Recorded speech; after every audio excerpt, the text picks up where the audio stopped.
now is the time where knowledge, power is so fragmented that the individual has the ability to change the world. So you're at a wonderful time, and why I'm really excited about this particular school and their vision is they believe in perspectives as opposed to one objective narrative. Earlier we had hegemonic authoritative knowledge. Do you know what I mean by that? Hegemonies are the ruling class, the people who decide what power, who has power. Today, anyone with a good idea can change the world. And I've seen that across the board. With the advent of the internet, everyone's a publisher, everyone's a broadcaster, every human being is a journalist. And with this democratizing comes great responsibility, because everyone has the impact to make a difference. So enough about that, let me show you some of my work. I do these large paintings that retell Indian history, and I make sure cartoons are a part of it, because cartoons for me can make someone laugh and think at the same time. I think comic pathos is stronger than just comedy or pathos. People who cry too much and people who laugh too much scare me. So my background, I went to a proper academic household. My father was grooming me to go to IIT. So this is our bedtime reading, Piskunov, Virdov. So we were trained to be physics. But my father said something very important to me when I was in the 7th grade. We looked at this. Have you all seen a distance versus time graph, the velocity graph? Yeah? He looked at this graph and he said, yes, you can tell acceleration, you can tell velocity, but forget about all of that. Look at this graph and tell me, is this driver a new driver? Is this driver drunk? Why did he suddenly stop? Tell me the story of that graph. That for me is the role art plays in science. That is the role that art plays in this data-driven world. Data is useless, but it's the interpretation, the storytelling of data that makes anything meaningful. So I want you to look at this graph and remember that math, science are just data points, but it's the individual who has to make it into something more meaningful. I made a children's book on India's independence. It's a very patriotic book for the iPad. When the iPad came out, Apple had contacted me and said, hey, you're a storyteller, what can you do with this? And what most people were doing is they're taking a book and putting it on the iPad and flip it with your finger, you know. I said, can we retell storytelling itself with the iPad?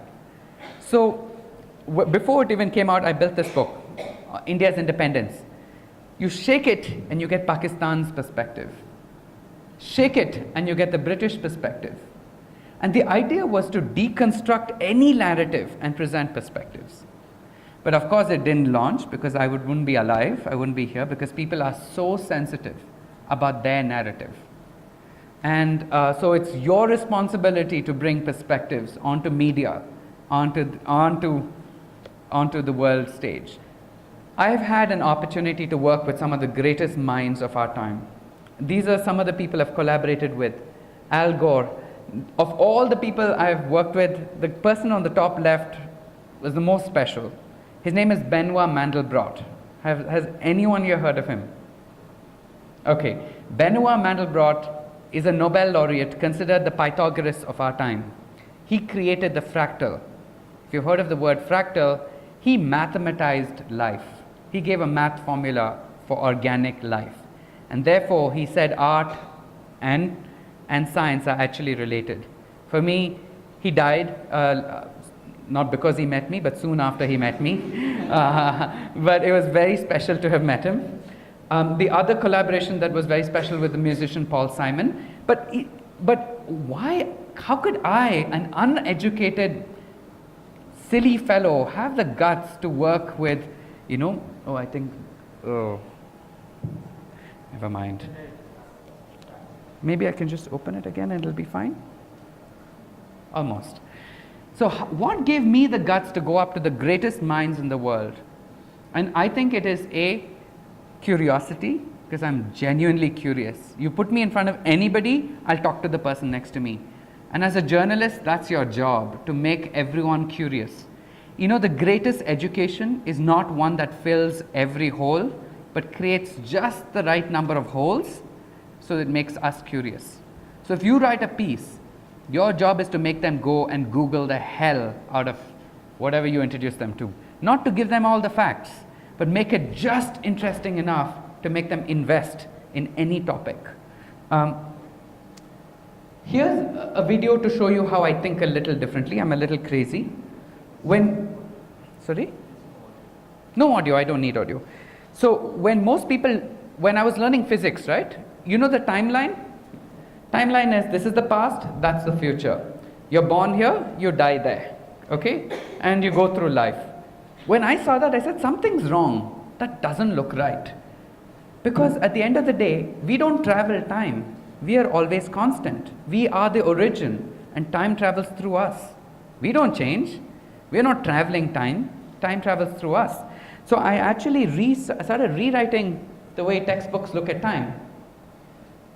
It's the same thing, but hopefully it'll work. See, we don't move from the past to the future. Instead, for me, the future moves backwards towards us, and we stay still. And this small change in the way I look at time makes me believe that we are storytellers, makes me believe we can curate the future.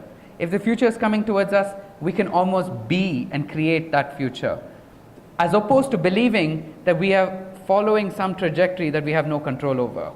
And I think that's a subtle difference. I don't know if that makes any sense. That's another artwork where I worked with neuroscientists, and we created brainwave headsets that when you wore these brainwave headsets and went to my painting, it will read how you think about my painting and it will react to your thoughts. So for example, there was this woman, if you felt sad while looking at her, she'll start crying. If you were happy looking at her, she starts smiling at you. She became an emotional mirror. And that is what news, art, literature, everything is. It's a mirror to who you are. When I read a book and I get angry with it and I say, I hate this book, it tells me more about my own limitations. When I look at artwork and I react to it, stop, it's not the art, it's you who have found your own line of comfort. And so that's what I was showing, that art is about biases. You bring your bias to the table. I probably should go a little faster. I did this opera where I used brainwaves that changed the opera itself. But now I actually started a tech company. I've started a completely new internet startup, and I'll tell you why I'm doing this. For those of us, there are different ways of thinking. Do you agree? Some think visually, some think mathematically, some people are better with words. For people who think mathematically, there's an entire search engine called Wolfram Alpha. I don't know if you've heard of it. There's an entire search engine that believes everything is math. Now for those of us who think semantically, there is Google. Because you Google anything, you get answers. But what about those of us who think visually, there is no search? So I've taken it upon myself to try and build the visual search engine in the world.